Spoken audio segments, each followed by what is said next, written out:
This is my theme song. It isn't too long. Why I don't teach Sunday school. Welcome to the 6th episode of Why I Don't Teach Sunday School, where I make a well-meaning attempt to explore the contents of the best-selling but least read book of all time, and sometimes, just sometimes, share practical advice to live by. Today I'll be covering Genesis 29 through 31. If you haven't already checked out episodes 1 through 5, I highly recommend you check those out. Lots of background information there, as we're going to jump into the story and you might be a little lost without the context. Also, do not forget to like and subscribe. It'll be like we're friends. And you know, who doesn't need friends? Uh-oh, here comes the flock of Now, I feel like I shouldn't have to make this disclaimer, but here goes. I'm not here to prove or disprove or condone or condemn the Bible. This episode starts with women literally being barter chips in a labor contract. It ends with aforementioned women in a tag team baby-making sex Olympics competition with one another. I didn't write the raw material for this episode. I'm just presenting it on YouTube.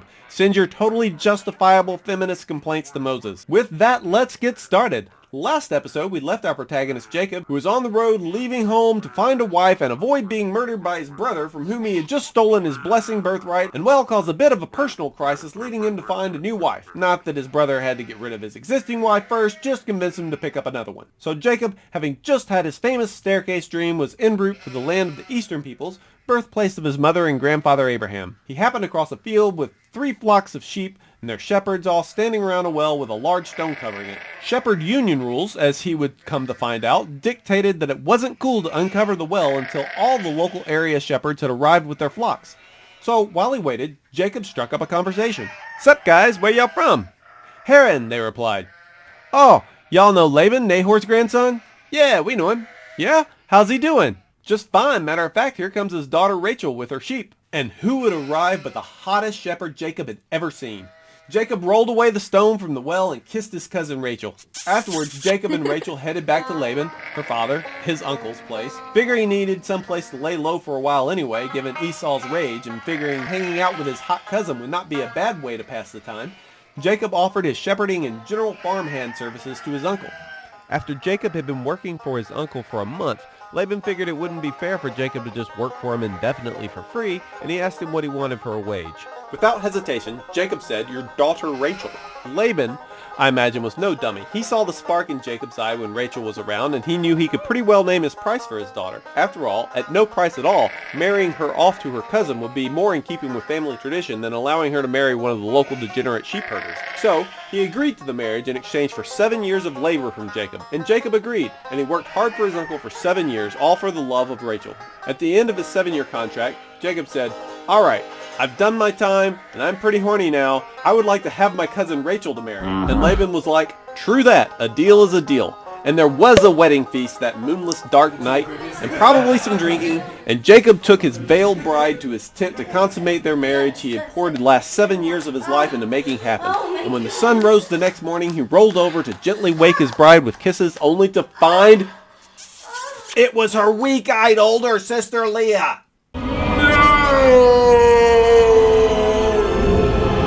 And her servant Zilpah. Now, typically any feasting night that concludes with a threesome might be considered a pretty good one, but in this case, neither of the women Jacob woke up with were who he bargained for. And the moral of the story, kids, is never have sex with the lights off. Justifiably pissed, Jacob goes to his uncle Laban and was like, "What the hell, man? You married me to the wrong cousin after I gave you 7 hard years. Seriously uncool. Seriously uncool." Now, when I got to this part of the story, recalling what Jacob had pulled with Isaac and cheating Esau, all I could think was, karma's a bitch, man. Karma is a bitch. Laban, smug, and no doubt knowing how smitten Jacob was with Rachel, just said, "Hey, that's how we do it around here. Oldest daughter has to be married off first. But I tell you what, finish your week-long honeymoon with Leah, and I'll give you Rachel too, just so long as you work for me another 7 years." And Jacob agreed. So after a week of what I can only imagine was unenthusiastic sex, wherein Jacob insisted Leah roleplay as her sister, poor Leah, Jacob also got to have Rachel, the woman he truly loved, for a wife, and bonus, Rachel's servant Bilhah. So now Jacob basically has 4 wives and a 7-year contract with Laban. Living the dream. God, being a just and righteous God, saw how Leah had really been getting the shaft, both literally and figuratively in this deal, and blessed her with a multitude of babies. Inevitably, Rachel became insanely jealous of Leah's fertility, and what followed was a 30-verse, 7-year-long tag team baby-making showdown with Leah and her servant Zilpah in one corner, and Rachel and her servant Bilhah in the other corner. And poor Jacob in the middle, just herding sheep and distributing sperm. Let's get ready to rumble! So Leah became pregnant and had a son. She named him Reuben, for she said, The Lord has noticed my misery, and now my husband will love me. She soon became pregnant again and had another son. She named him Simeon, for she said, The Lord heard that I was unloved and has given me another son. Again she became pregnant and had a son. She named him Levi, for she said, Surely now my husband will feel affection for me, since I have given him 3 sons. Once again she became pregnant and had a son. She named him Judah, for she said, Now I will praise the Lord. and then she stopped having children. When Rachel saw that she wasn't having any children, she became jealous of her sister. Give me children, or I'll die! She exclaimed to Jacob. Jacob flew into a rage. Am I God? He is the only one able to give you children. Then Rachel told him, My servant Bilhah, and she will bear children for me. so Rachel gave him Bilhah to be his wife, and Jacob her. Bilhah became pregnant and presented him with a son. Rachel named him Dan, for she said, God has vindicated me. He has heard my request and given me a son. Then Bilhah became pregnant again and gave Jacob a second son. Rachel named him Naphtali, for she said, I have had an intense struggle with my sister, and I am winning. Meanwhile, Leah realized that she wasn't getting pregnant anymore, so she gave her servant Zilpah to Jacob to be his wife. Soon Zilpah presented him with another son. Leah named him Gad, for she said, How fortunate I am! Then Zilpah produced a second son. Leah named him Asher, for she said, What joy is mine! The other women will consider me happy indeed. One day during the wheat harvest, Reuben found some mandrakes growing in a field and brought the roots to his mother Leah. Rachel begged Leah to give some of them to her, but Leah angrily replied, Wasn't it enough that you stole my husband? Now will you steal my son's mandrake roots too? Rachel said. I will let him you tonight in exchange for the mandrake roots. So that evening, as Jacob was coming home from the fields, Leah went out to meet him. You must me tonight. She said. I have paid for you with some mandrake roots my son has found. So Jacob her. As God answered her prayers, she became pregnant again and gave birth to her 5th son. She named him Issachar, for she said, God has rewarded me for giving my servant to my husband as a wife. Then she became pregnant again and had a 6th son. She named him Zebulun, for she said, God has given me good gifts for my husband. Now he will honor me, for I have given him 6 sons. Later she gave birth to a daughter and named her Dinah. Then God remembered Rachel's plight and answered her prayers by giving her a child.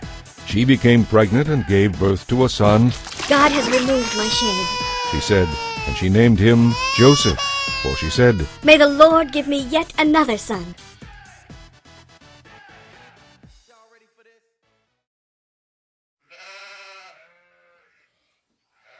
Then, having completed the terms of his contract, Jacob put in his 2-week notice with Laban, with plans to take his wives and children back to his homeland in Gerar.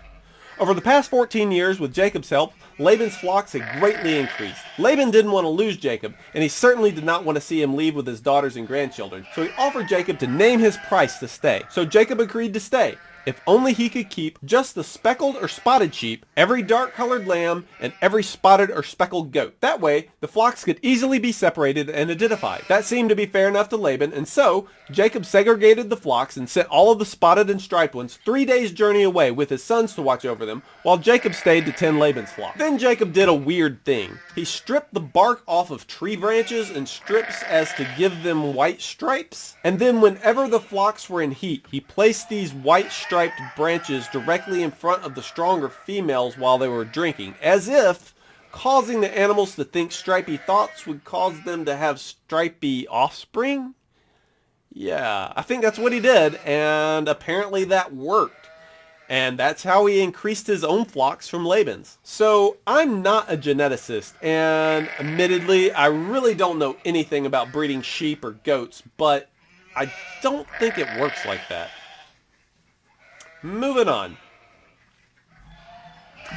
Regardless of the questionable genetics involved, the business relationship between Jacob and Laban started to sour. It was time to round up his 4 wives, 12 children, and huge flocks of striped and spotted sheep and goats and head back to the land of Isaac. And so, quietly, that's what he did. And he did so without so much as informing Laban or saying goodbye. Just one day, they all packed up and left. To add to that insult, Rachel stole her father's favorite action figures, known as teraphim. It took Laban 3 days to even realize they were gone, but when they did, he was pissed. And so he set off in pursuit. When he caught up to them, there was a tense confrontation, though God had come to Laban in a dream and warned him not to say anything to Jacob.